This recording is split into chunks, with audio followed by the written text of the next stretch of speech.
조각된 신상을 섬기는 자는 누구나 수치를 당할 것이며 헛된 우상을 자랑하는 자들도 부끄러움을 당할 것이다. 모든 신들아 주님 앞에 엎드려라. 주님이 공의로우심을 시온이 듣고 즐거워하며 유다의 딸들이 기뻐 외칩니다. 주님은 온 땅을 다스리는 가장 높으신 분이시고 어느 신들보다 더 높으신 분이십니다. 아멘.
교동문 41번 시편 97편의 말씀입니다. 여호와께서 다스리시나니 땅은 즐거워하며 허다한 섬은 기뻐할지어다.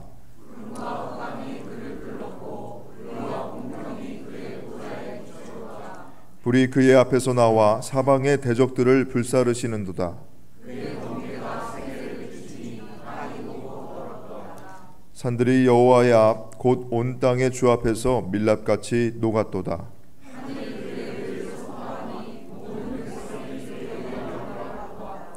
조각한 신상을 섬기며 허무한 것으로 자랑하는 자는 다 수치를 당할 것이라. 너희 신들아 여호와께 경배할지어다.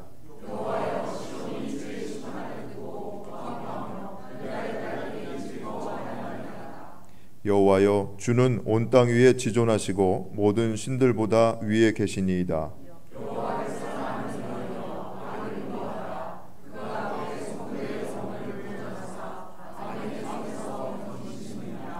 의인을 위하여 빛을 뿌리고 마음이 정직한 자를 위하여 기쁨을 뿌리시는도다.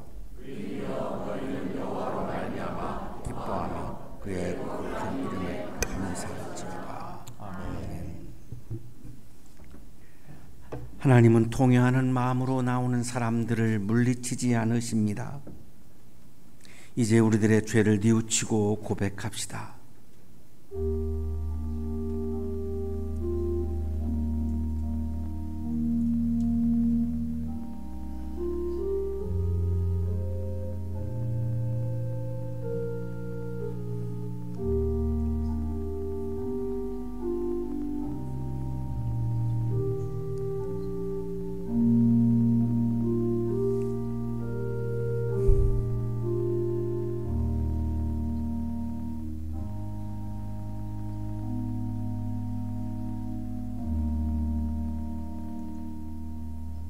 우리가 우리의 죄를 자백하면 하나님은 믿어오시고 의로우셔서 우리의 죄를 용서해 주시고 모든 불의에서 우리를 깨끗하게 해 주실 것입니다.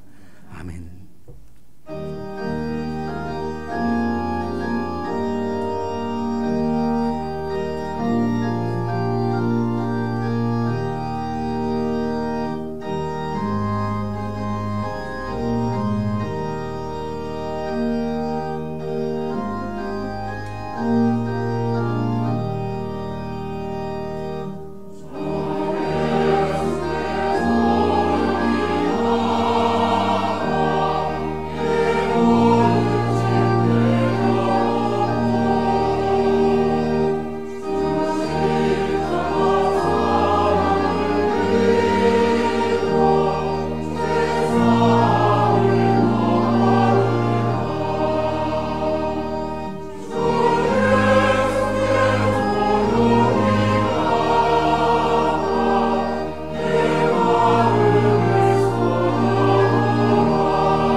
우리를 사랑하시고 우리를 위하여 기도하시는 하나님 감사합니다.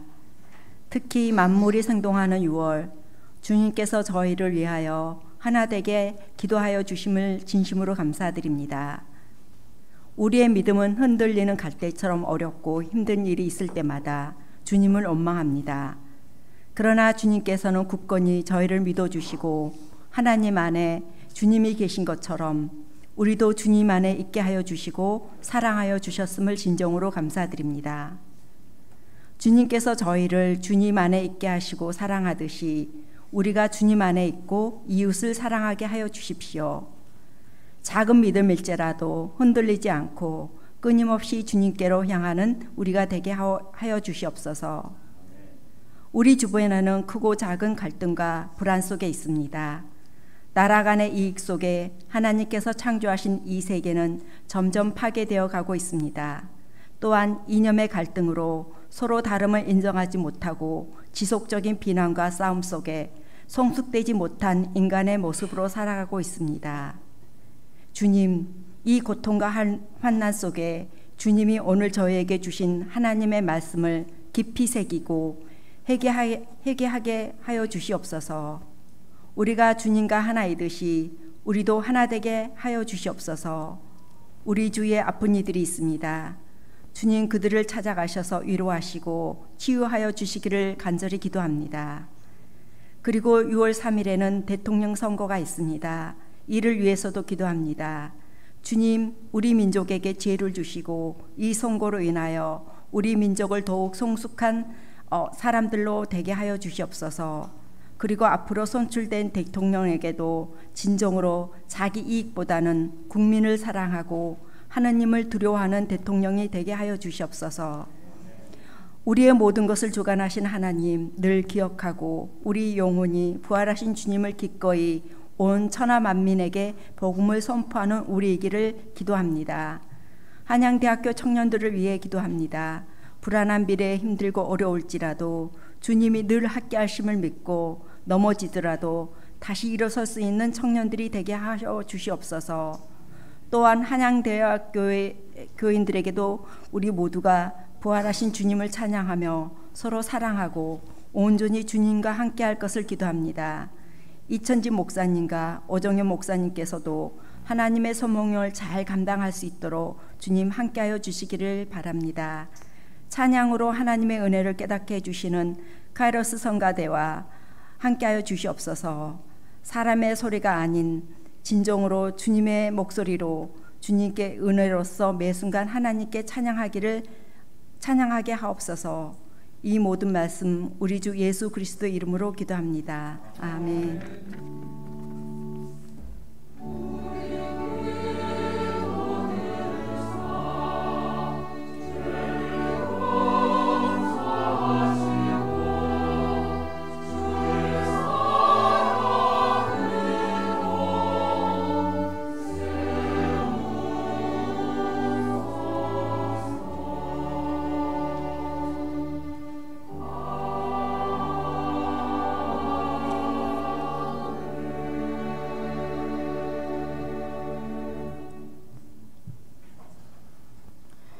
(2025년 6월 1일) 요한복음 17장 20절에서 26절까지 말씀입니다. 나는 이 사람들을 위해서만 비는 것이 아니고 이 사람들의 말을 듣고 나를 믿는 사람들을 위해서도 빕니다. 아버지께서 내 안에 계시고 내가 아버지 안에 있는 것과 같이 그들도 하나가 되어서 우리 안에 있게 하여 주십시오. 그래서 아버지께서 나를 보내셨다는 것을 세상이 믿게 하여 주십시오. 나는 아버지께서 내게 주신 영광을 그들에게 주었습니다. 그것은 우리가 하나인 것과 같이 그들도 하나가 되게 하려는 것입니다. 내가 그들 안에 있고 아버지께서 내 안에 계신 것은 그들이 완전히 하나가 되게 하려는 것입니다.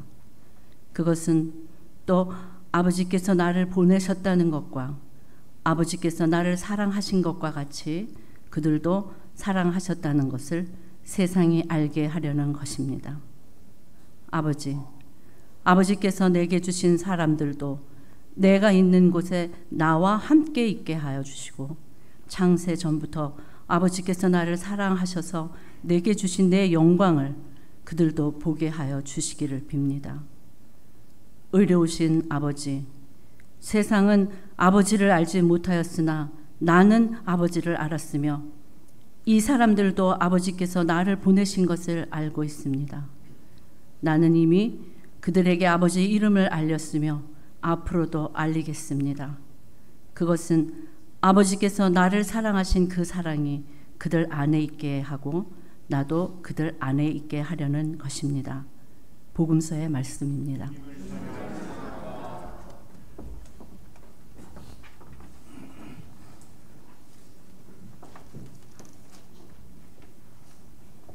Oh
은혜로운 찬양해 주신 성가대원들에게 다시 한번 감사의 박수하겠습니다.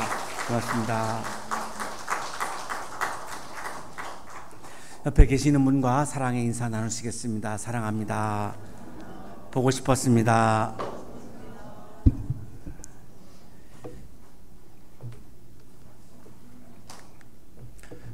톨스토이의 작품 사람은 무엇으로 사는가에 등장하는 시몬은 러시아 작은 마을에 살고 있는 구두 수선공입니다. 어느 날 교회 옆에서 알몸으로 있는 한 남성을 발견합니다.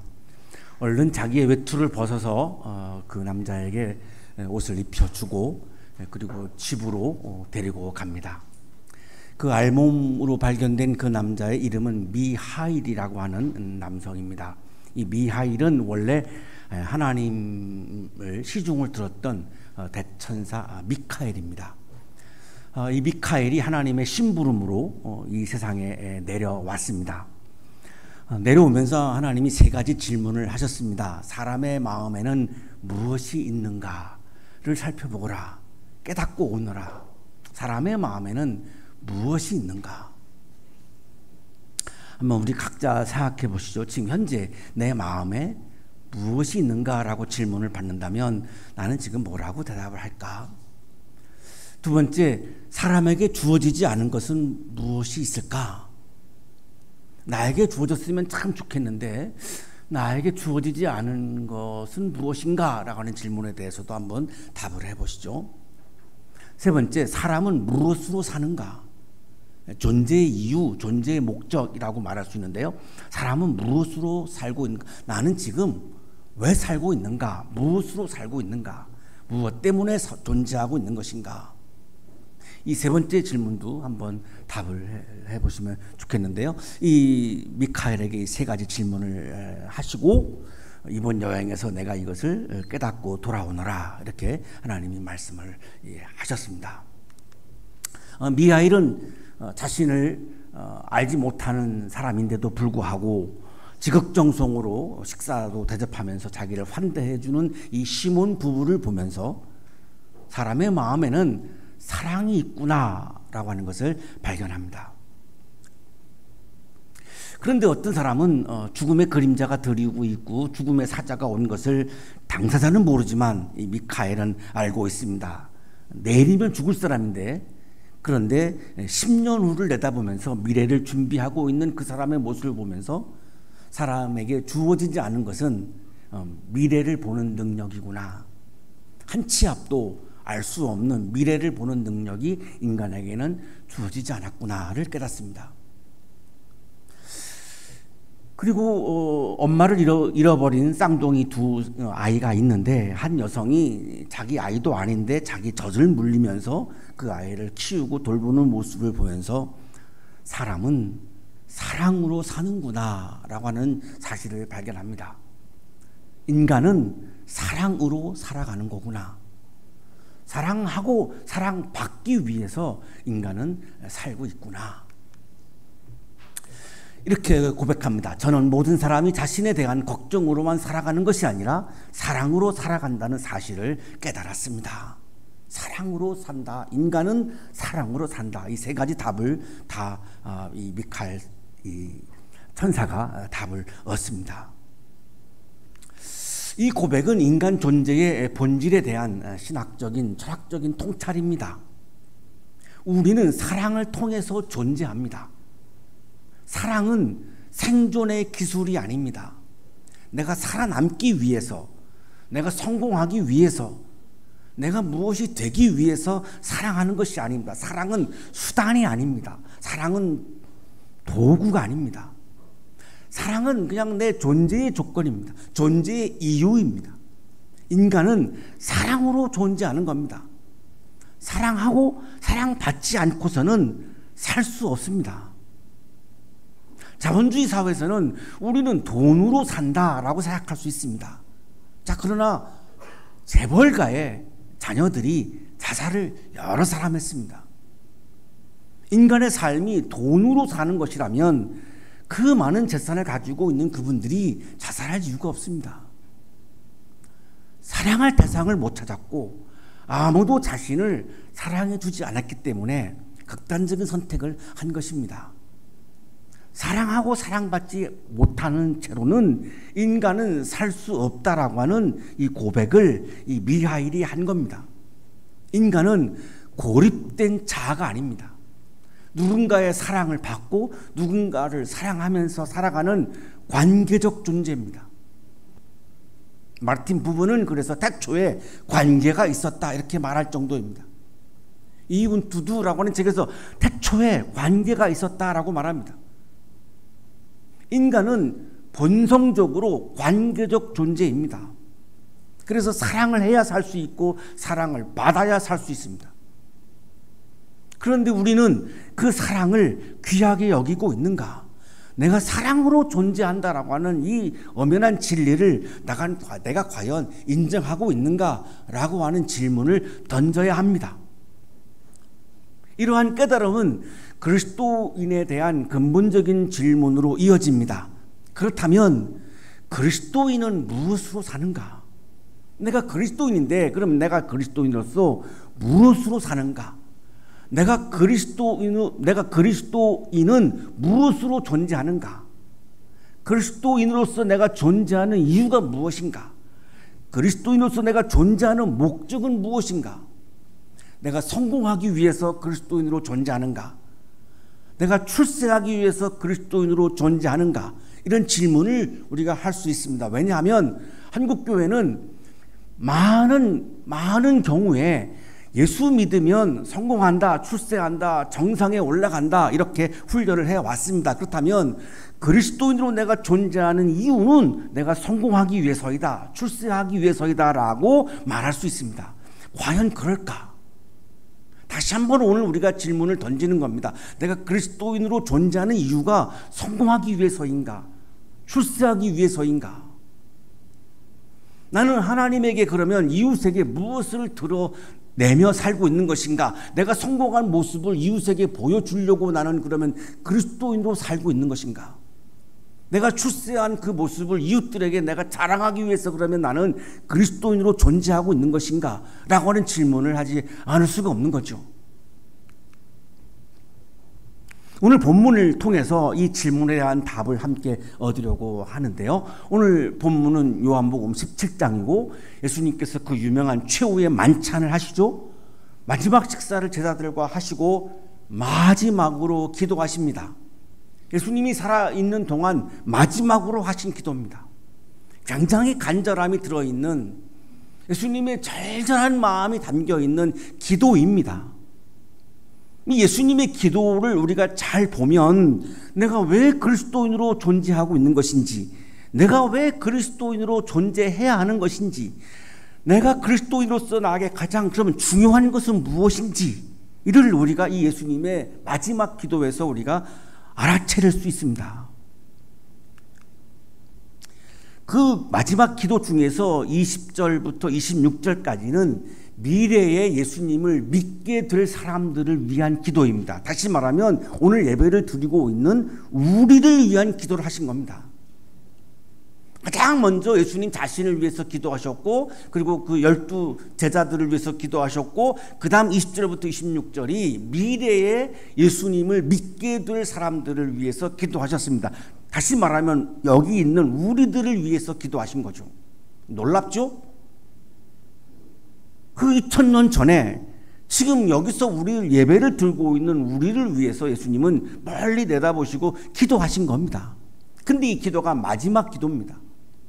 이 마지막 기도의 핵심은 그들도 다 하나가 되게 하소서입니다. 단순히 단결하라, 단합하라 이런 말일까요? 이런 기도일까요? 그렇지는 않을 것 같죠. 어떤 기능적인 통합, 조직적인 단결, 조직적인 통합을 말씀하고 있지 않습니다. 기도하고 있지 않습니다. 존재적인 연합을 기도하고 있습니다.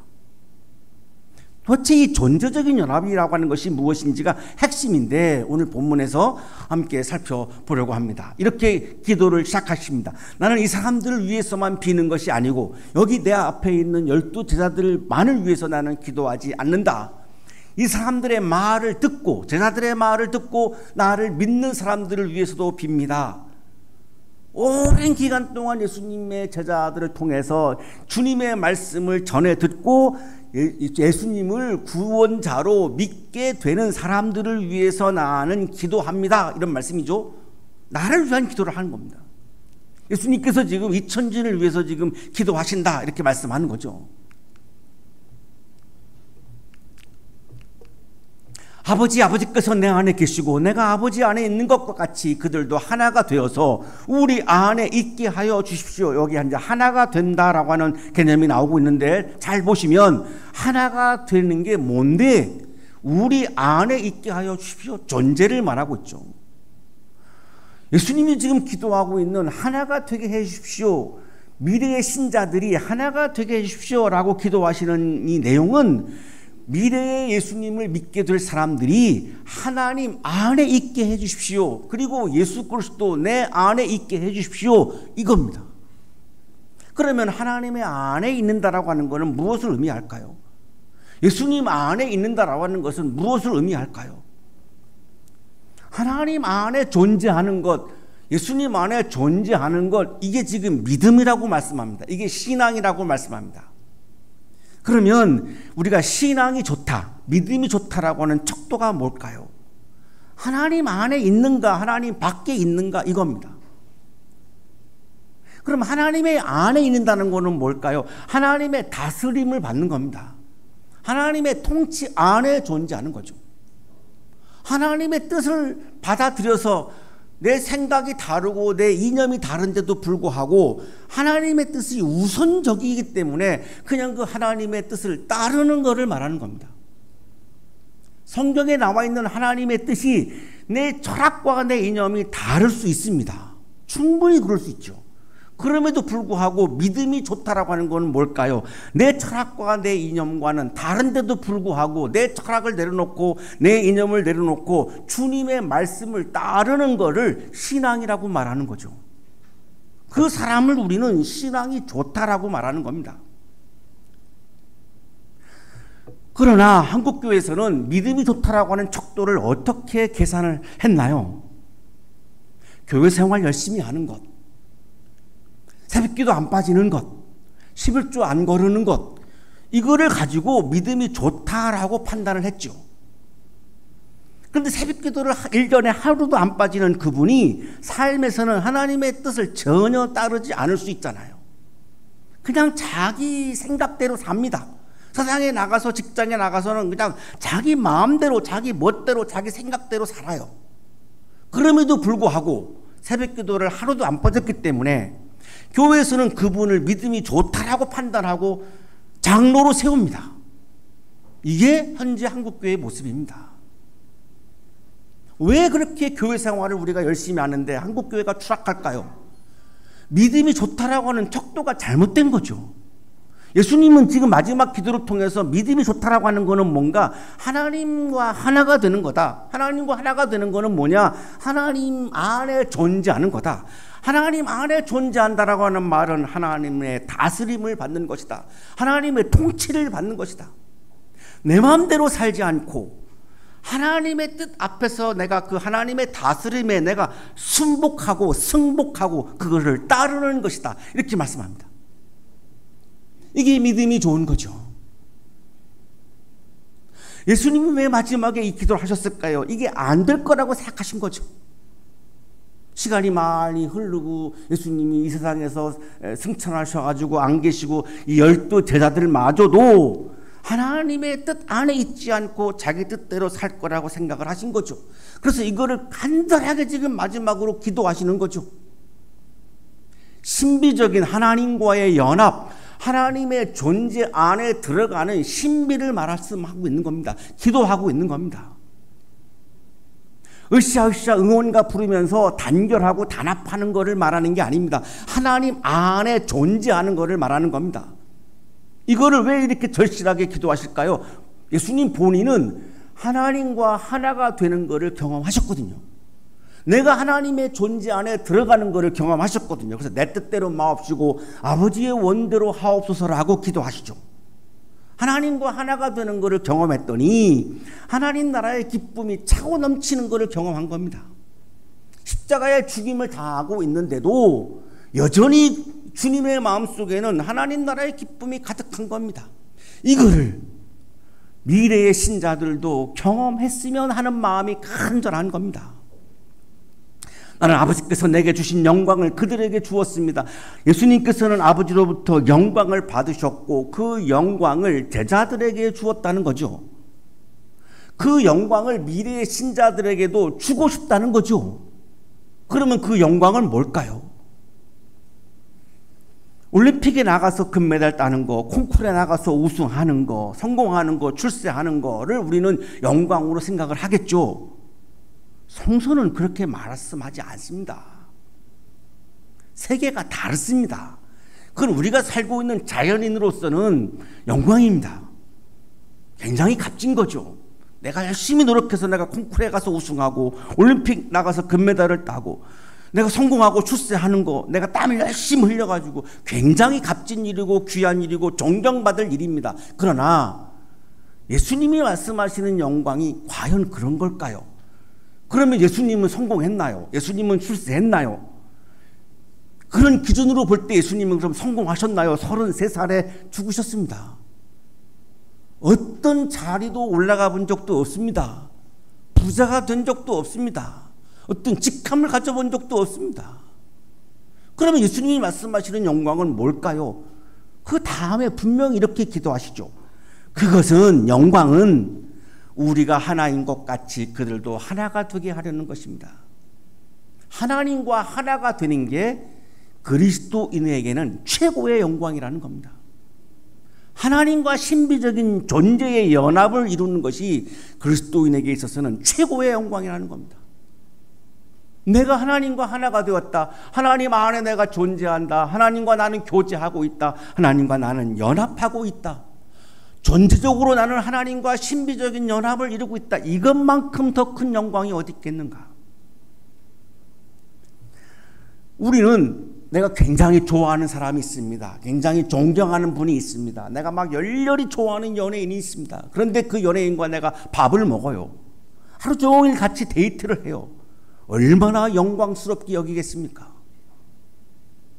말할 수 없죠. 그 기쁨이라고 하는 것은. 실물을 한 번도 본 적도 없는데 정말로 꿈에 그리던 그분인데 그 사람이 나를 찾아와 가지고 나하고 하루 종일 밥을 먹으면서 데이트를 해줍니다. 얼마나 영광스러울까요? 그런데 그리스도인에게는 그러면 뭐가 영광일까요? 하나님과 하나가 되어서 하나님과 교제하고 하나님과 연합하는 게 영광이 아니겠습니까? 그게 영광이죠. 이거를 영광으로 여기지 않고 신앙의 세계마저도, 교회에서마저도 예수 믿으면 성공한다, 예수님은 출세한다라고 하는 성경에도 존재하지 않는 그런 성공학을 진리인 것처럼, 주님의 말씀인 것처럼 호도하고 왜곡해서 한국교회가 이렇게 추락한 겁니다. 그게 어떻게 신앙입니까? 세상에서 말하고 있는 저세술과 똑같은 건데 그게 어떻게 신앙의 세계입니까? 그렇게 하지 아니하면 교회가 커지지 않으니까 교회를 키우기 위한 방법으로 그렇게 선택을 했죠. 좀 작으면 안 되나요? 작으면 문제가 많은가요? 우리 교회는 작은데 문제가 하나도 없잖아요. 반응이 없는 거 보니까 문제가 많은가 봅니다. 제 눈에는 문제가 하나도 없어요. 문제가 있으면 제가 떠났겠죠. 저는 행복해요. 우리 교회에서 목회하는 게. 문제가 없어요. 작은데 왜 행복하죠? 작은데 왜 문제가 없죠? 왜 커야 합니까? 크기 위해서 진리를 그렇게 왜곡하면 되겠습니까? 그게 어떻게 하나님과 하나가 되는 겁니까? 하나님의 뜻을 거스르는 거죠. 하나님에 대한 반역이죠. 여기서 영광은 외적인 명예를 말하는 것이 아니고 하나님과의 친밀한 연합, 존재적인 참여를 의미하는 거죠. 마르틴은 요한복음에서의 영광은 번영에 대한 약속이 아니라고 노골적으로 설명합니다. 가스는 요한복음의 영광은 하나님의 존재에 참여하는 거라고, 그래서 내가 하나님의 성품을 나타내고 하나님의 인격을 나를 통해서 드러내는 거가 그것이 영광이라고, 최고의 영광이라고. 내가 나를 존경하는 사람을 나를 통해서 드러내면 내가 얼마나 기쁩니까? 나를 통해서 하나님이 세상에 드러난다. 이것만큼 큰 기쁨이 어디 있겠습니까? 그게 영광이라고 말씀합니다. 내가 그들 안에 있고 아버지께서 내 안에 계신 것은 존재를 말하죠. 하나가 되는 것을 말하는 거죠. 존재의 연합을 말하는 거죠. 교제의 연합을 말하는 거죠. 그들이 완전히 하나가 되게 하려는 것입니다. 내가 하나님과 아버지와 하나가 된 것처럼 미래의 신자들도 하나님과 하나가 되게 하려고 하는 겁니다. 그래서 내가 지금 이렇게 간절하게 기도하는 겁니다. 왜 그게 중요한데? 그래야 세상이 미래의 신자들을 위해서 아버지를, 하나님을 알게 되기 때문입니다. 이렇게 기도합니다. 그리스도인인 내가 하나님과 연합하여서 하나님과 하나가 되어서 하나님의 인격을 드러내고 하나님의 존재를 드러내고 하나님의 영광을 드러내야 하나님을 알지 못하는 사람들이 나를 통해서 하나님의 인격을 알게 되고 하나님의 존재를 알게 될 거 아니냐. 그런데 그리스도인인 내가 하나님과 연합하지 아니하면, 하나님의 다스림을 받지 아니하면, 존재적으로 하나님과 연합하지 아니하면 하나님을 알지 못하는 세상 사람들이 어디 가서 하나님을 경험할 거냐? 할 수 없지 않느냐? 그리스도인인 내가, 목사인 내가 하나님과 연합을 이루어서 네가 삶 속에서 하나님의 존재를 드러내야 하나님을 한 번도 경험해 보지 못한 사람이 너를 통해서 하나님을 알게 될 것이고 하나님을 믿게 될 것이고 또 그 사람도 하나님과 하나가 되어서 하나님의 영광을 받아서 이 세상에서 힘들어도 그럼에도 불구하고 기쁘게 살 거 아니냐. 그래서 완전히 하나가 되기를 기도합니다. 이렇게 하는 거죠. 그러면 이 완전히 하나가 되는 게 쉬울까요? 어렵죠. 내가 하나님과 연합을 이루는 게 쉬울까요? 어렵습니다. 내가 자연인으로서 갖고 있는 욕망의 세계가 있기 때문입니다. 자연인으로서 가지고 있는 이기적인 존재가 나에게 있기 때문에 하나님과 연합하는 게 어렵습니다. 하나님과 하나가 되려면 하나님의 말씀을 내가 받아들여야 되는데 받아들이기 어려운 말씀이 너무나 많죠. 오늘 말씀도 받아들이기 어렵습니다. 하나님, 내가 기도하는 이유는 성공하게 해달라고, 출세하게 해달라고 내가 기도하는 거지 뭐 하나님과 연합하는 게 나에게는 중요하지 않습니다. 이렇게 생각할 수 있죠. 오늘 본문도 받아들이기 쉽지 않습니다. 그래서 그것은 하나님의 선물일 때 가능하다는 겁니다. 하나님께서 나에게 이거를 선물로 부여해 주실 때 가능하다라고 하는 거지 내 의지만으로는 어렵다는 거죠. 하나님이 선물을 왜 주실까요? 그래야 세상 속에 하나님이 증언되기 때문입니다. 인간적인 성취가 아니고 하나님의 은혜로 가능하고 하나님이 그 은혜를 선물로 주시는 이유는 나를 통해서 하나님의 인격과 하나님의 존재가 세상에 드러나기를 원하시기 때문입니다. 그러나 교회가 그리스도인이 하나님과 하나가 되지 않고 하나님의 뜻을 거스르고 하나님의 존재와 연합하지 않고 자기 마음대로 살고 교회 마음대로 살면 복음의 신빙성은 떨어질 수밖에 없습니다. 교회가 하나님과 하나가 되고 그리스도인이 하나님과 하나가 되어서 하나님 안에 존재하며 하나님의 통치와 다스림을 받는 교회가 되고 하나님의 다스림과 통치를 받는 그리스도인이 되어야 세상 사람들은 교회를 통해서 나를 통해서 하나님을 경험하게 됩니다. 예수님이 마지막 기도를 통해서 원하시는 것은 바로 이거입니다. 나는 이제 성천하게 되기 때문에 더 이상 사람들을 만날 수가 없거든요. 살아계시는 동안에는 사람들을 직접 만나셨지만 이제는 만날 수가 없어요. 그러니 신자들을 통해서 제자들을 통해서 하나님을 만나야 되는데 그러려면 신자들이 제자들이 자기의 이념과 철학을 내려놓고 하나님의 뜻과 하나님의 말씀을 받아들여서 하나님과 하나가 되어서 하나님의 존재를 드러내고 하나님의 뜻을 나타내고 하나님의 인격을 세상 사람들에게 드러내야지만 미래의 세상 사람들이 하나님을 영접하고 주님을 영접하고 그리스도인이 되어서 하나님께서 자기에게 주신 영광을 그들도 받을 수 있기 때문에 이렇게 간절하게 지금 기도하고 있는 거죠. 하나님과 하나가 되는 것은 이상이 아닙니다. 힘들지만 이거는 반드시 현실 속에서 실현되어야 하는 사명입니다. 르완다 대학살이 1994년에 있었습니다. 아주 비극적인 사건이죠. 100일 동안 내란을 통해서 100일 동안 100만 명이 학살되었습니다. 세계 역사에서 가장 짧은 시간에 가장 많은 생명이 죽은 역사로 기록이 되어 있습니다. 참 끔찍합니다. 후투족이 투치족 사람들을 거의 100만 명을 살해했습니다. 내란이 이렇게 무서운 거죠. 이 청년 루벤이 누이와 가족들을 다 잃었습니다. 이 가족들을 죽인 청년이 조셉이라고 하는 청년입니다. 전쟁이 끝난 후 이 루벤이 기독교 공동체에서 이 조셉이라고 하는 청년을 만납니다. 밉죠. 저주하고 싶죠. 죽이고 싶죠. 자기 가족을 다 살해한 장본이니까요. 그런데 예수님의 기도가 떠올랐습니다. 이 요한복음 17장입니다. 그들도 다 하나가 되게 하소서. 이 예수님의 기도가 기억이 났습니다.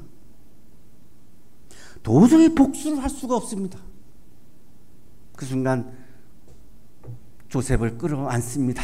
그리고 눈물로 용서합니다. 그때 조셉이 울면서 고백합니다. 당신의 누이를 죽인 자는 나였습니다. 그럼에도 당신이 나를 용서하다니 나는 오늘 처음으로 하나님의 사랑을 믿게 되었습니다.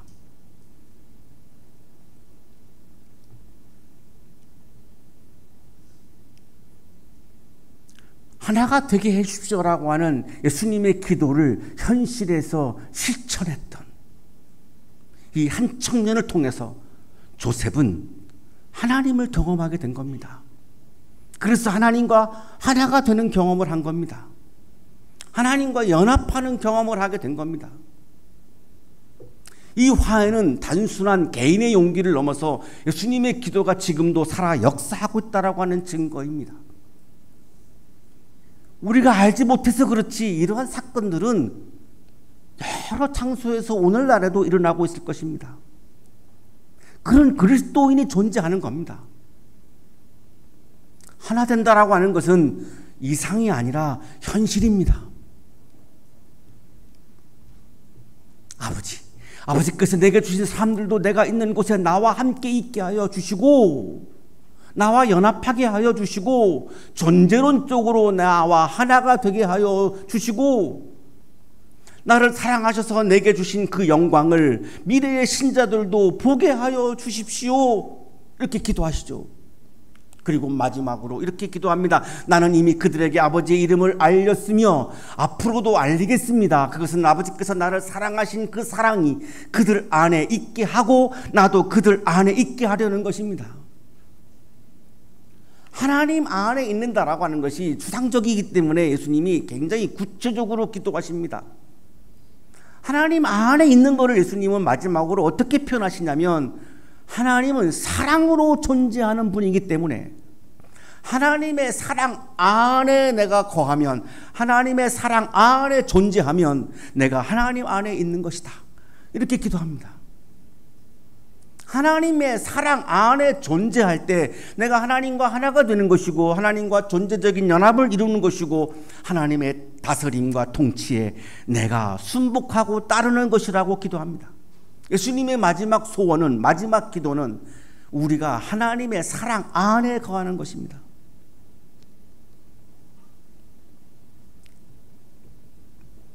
안타깝게도 이 하나님의 사랑 안에 거하는 게 왜 그렇게 한국교회에서는 강조가 안 되었을까요?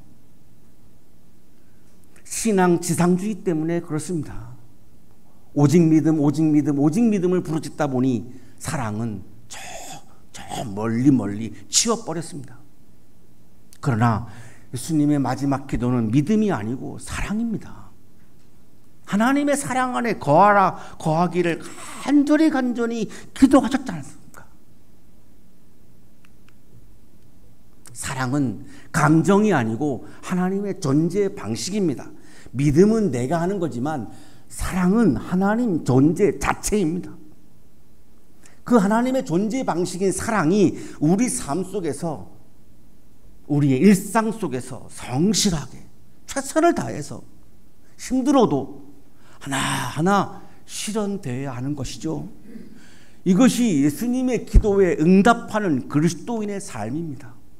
신학자 보네퍼는 성도의 공동생활에서 이렇게 말합니다. 사람들 사이에는 다툼이 있습니다. 예수님이 없다면 하나님과 인간, 인간과 인간 사이에는 불화가 있을 뿐입니다. 사람의 생각이 다른데, 이념이 다른데, 가치관이 다른데, 철학이 다른데 어떻게 다툼이 없겠습니까? 다툼 투성이죠. 가족들마저도 다툽니다. 교회 안에서 다투죠.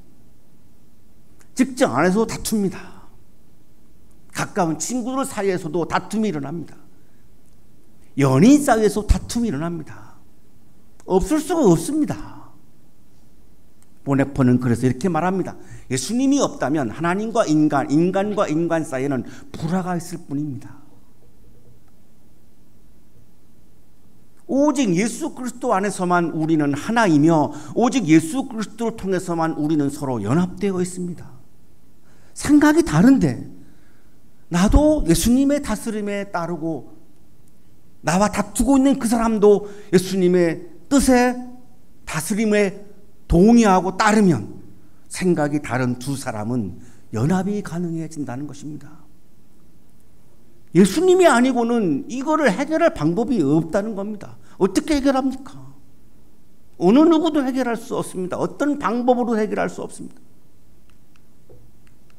다툼이 심화되면, 싸움이 격렬해지면 그 싸움과 다툼은 우리로부터 행복을 다 앗아가 버립니다. 그래서 그리스도 없는 공동체는 불가능하다고까지 보네퍼는 주장합니다. 그리스도 안에서의 공동체는 하나님의 사랑을 드러내는 공동체이고 우리는 그리스도와 연합하고 하나님 안에 존재하는 그리스도인들을 통해서 하나님을 만날 수 있다고 강조합니다. 사랑하는 한양 가족 여러분, 예수님의 이 기도는 이상이 아닙니다. 우리 안에서 이루어져야 할 현실입니다. 우리는 각자의 배경, 생각, 차이를 가지고 있고 그럼에도 불구하고 공동체를 이루며 살고 있습니다. 가정이라는 공동체도 그렇고 교회라는 공동체도 그렇고 이 대한민국이라고 하는 공동체도 그렇습니다. 다 생각이 다릅니다. 같지 않습니다. 같을 수가 없습니다. 같으라고 아무리 강해봐야 소용없습니다. 같아지는 것은 불가능한 겁니다. 차이가 있지만 그러나 복음 안에서는 하나가 될 수 있습니다. 예수 그리스도 안에서는, 하나님 안에서는 하나가 될 수 있습니다. 이것이 교회의 존재 이유입니다. 이것이 교회가 매우 우리 사회에서 중요한 존재 이유입니다. 이 역할을 교회가 감당해야 하는 것이죠. 교회의 인원 늘리기가 중요한 것이 아니라 이 역할이 중요한 거죠. 지금 이 자리에서 우리는 이 예수님의 마지막 기도에 응답해야 합니다. 혹시 용서를 미루고 있는 누군가가 있다면 오늘 시간 마음을 여십시오. 차가운 말 대신 따뜻한 관심을 건네십시오. 그것이 주님의 기도에 응답하는 길입니다. 이 기도는 우리의 단지 소원이 아닙니다. 주님의 뜻입니다. 우리가 이 땅을 살아가야 할 이유이고 존재의 목적입니다. 하나님의 사랑 안에서 하나가 되셔서, 하나님 안에서 하나가 되셔서 이 분열의 시대에 주님의 하나됨을 증거하는 예수 그리스도의 제자로 살아가시기를 간절히 축원합니다.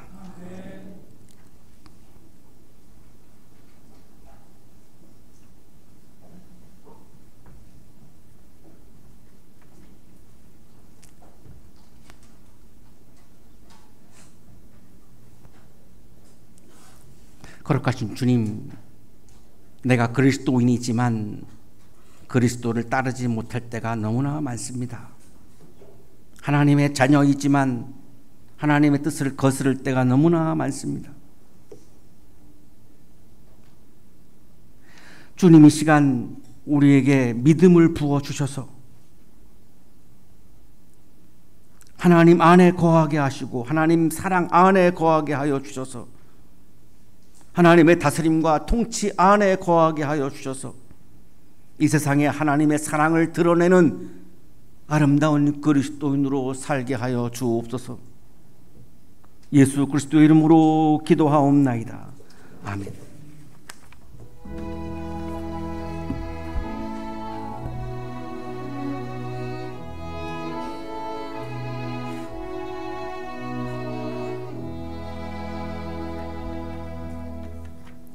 자, 교회 소식 전해드리겠습니다. 자, 오늘은 부활절 일곱째 주일이자 6월 첫째 주일로 잠시 후 성찬식이 있습니다. 자, 다음 주는 성령 강림절로 해당 성서일과는 창세기 11장 1절에서 9절까지의 말씀입니다. 자, 이 본문 가지고 담임 목사님께서 언어와 소통의 은혜라는 제목으로 설교해 주실 텐데 주중에 본문 묵상하시고 예배에 참여해 주시기 바랍니다.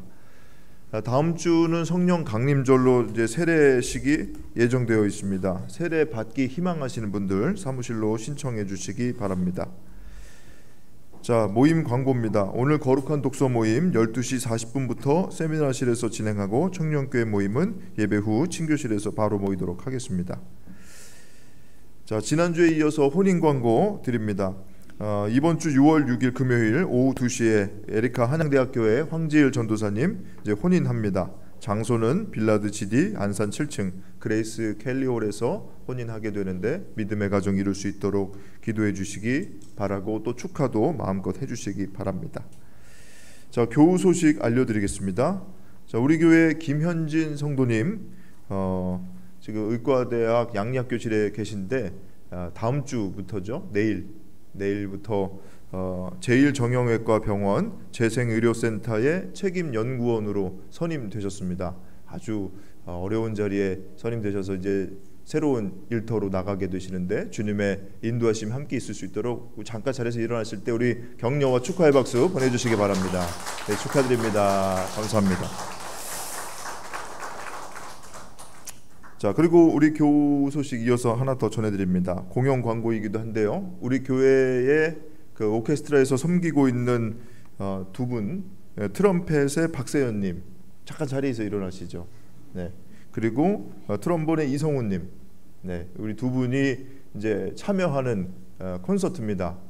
브라스 마틴의 콘서트. 이번 돌아오는 6월 4일 수요일인데 평일입니다. 낮 11시 30분에 롯데 콘서트홀에서 이제 콘서트를 하게 되는데 제가 전해드리니까 우리 한양대학교 관현악 악기 전공하신 재학생들 졸업생들이 십시일반해 가지고 이렇게 공연을 기획하고 대관도 하고 공연을 한다고 합니다. 아마 평일이라서 저도 시간이 너무 좀 이렇게 걱정이 되는데 많은 분들이 좀 기도해 주셔서 성원해 주실 수 있고 좀 성공적으로 공연할 수 있도록 여러분 좀 기도 부탁드리고요. 또 시간 되시는 분들은 우리 저기 이성훈 저기 오른쪽에 제 기준으로 여러분 보시기엔 왼쪽인데 손 들고 계신 분, 자, 저분에게 우리 이성훈님에게 말씀해 주시면 초대권도 전해드린다고 합니다. 여러분 좀 많이 시간 되시면 가셔서 응원해 주시고 또 귀한 공연 관람해 주시기 바랍니다. 우리 격려와 또 기도의 박수 함께 보내주시기 바랍니다. 네, 감사합니다. 자, 그 외에 기타 교회 소식은 여러분 주보를 참조하시면 되겠습니다. 이상 교회 소식 알려드렸습니다.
거룩하신 주님,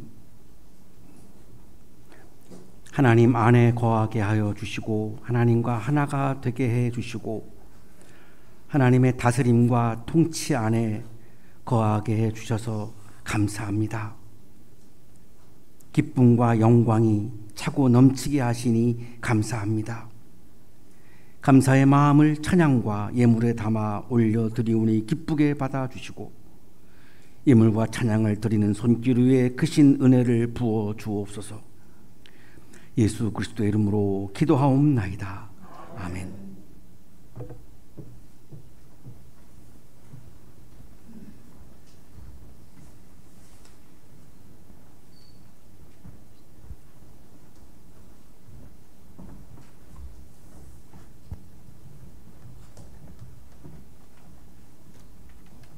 사랑하는 여러분, 성령께서 우리에게 생명을 주시기를 원하십니다. 주님의 살과 피를 먹고 마심으로 지쳐있던 영혼들이 새 힘을 얻게 될 것입니다.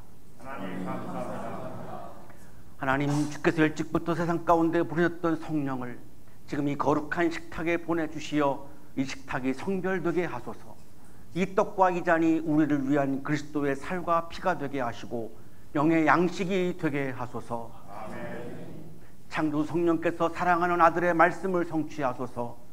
주 예수께서 잡히시던 밤에 떡을 가지시고 감사드리신 다음에 떼시며 이것은 너희를 위하는 내 몸이니 이것을 향하여 나를 기념하라 하시고 잡수신 후에 또 이와 같이 잔을 가지시고 이 잔은 내 피로 세운 새 언약이니 이것을 행하여 마실 때마다 나를 기념하라 하셨습니다. 이 신앙의 신비가 크고 놀랍습니다. 우리가 주님의 죽음을 기억하고 주님의 부활을 기뻐합니다. 주님의 평화가 여러분과 함께. 이것은 여러분을 위해 주신 그리스도의 몸입니다. 아멘.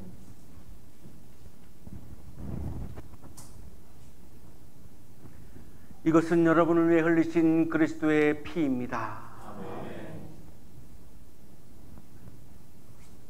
이는 목사님을 위해 주시는 그리스도의 몸입니다. 아멘. 그리스도의 피입니다.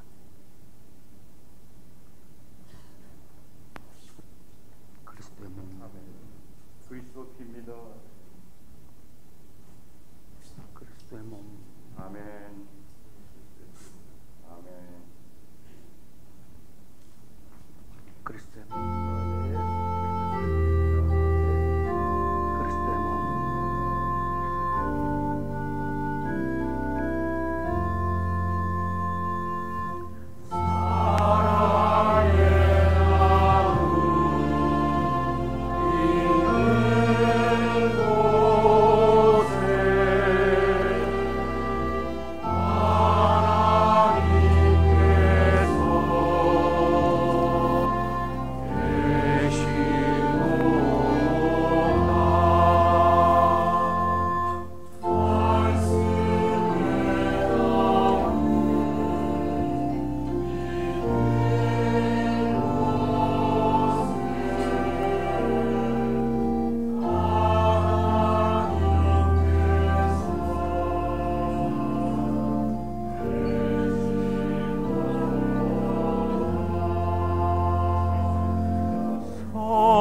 성찬에 나눔 있는 곳에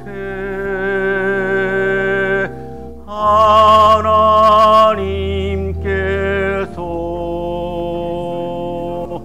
계시도다.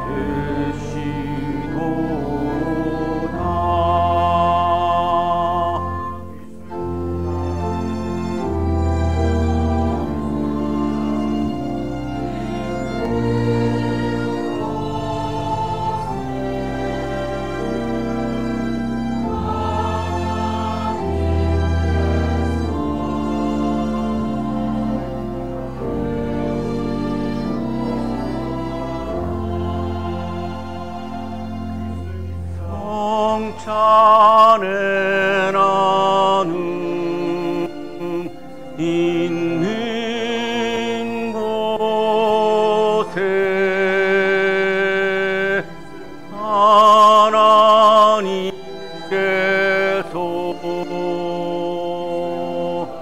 계시도다.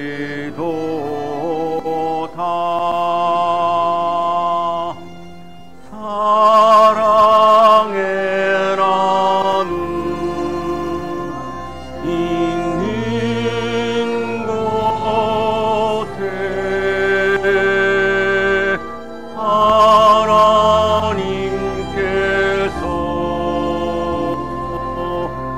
계시도다.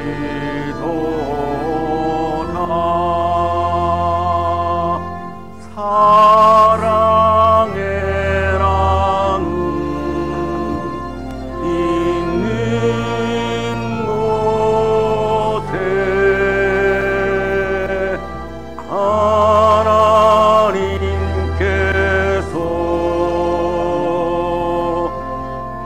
계시도다.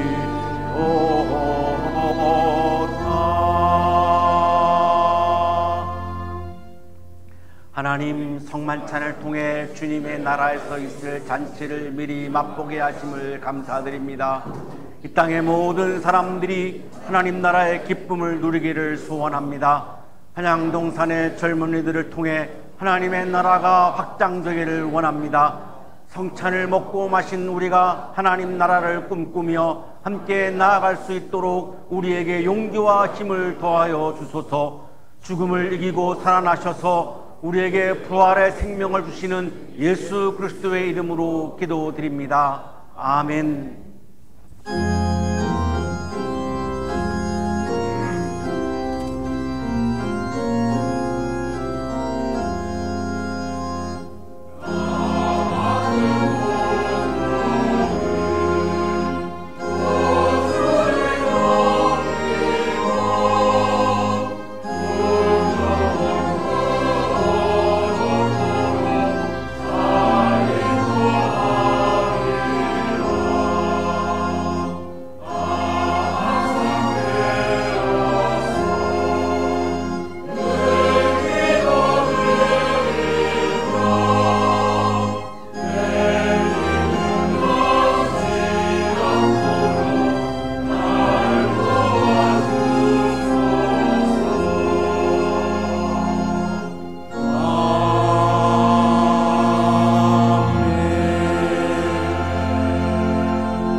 이제는 우리에게 하나밖에 없는 생명까지도 아낌없이 사랑으로 나누어 주시는 예수 그리스도의 은혜와 오늘도 우리에게 말씀을 주시는 하나님의 사랑하심과 생명의 기운을 주시는 성령의 역사하심이 하나님과 하나가 되어 하나님의 존재와 인격을, 하나님의 말씀을 드러내기 위해 세상을 향하여 힘차게 나아가는 우리 모든 한양 가족들의 삶 속에 지금부터 영원토록 함께 하시기를 간절히 축원하옵나이다.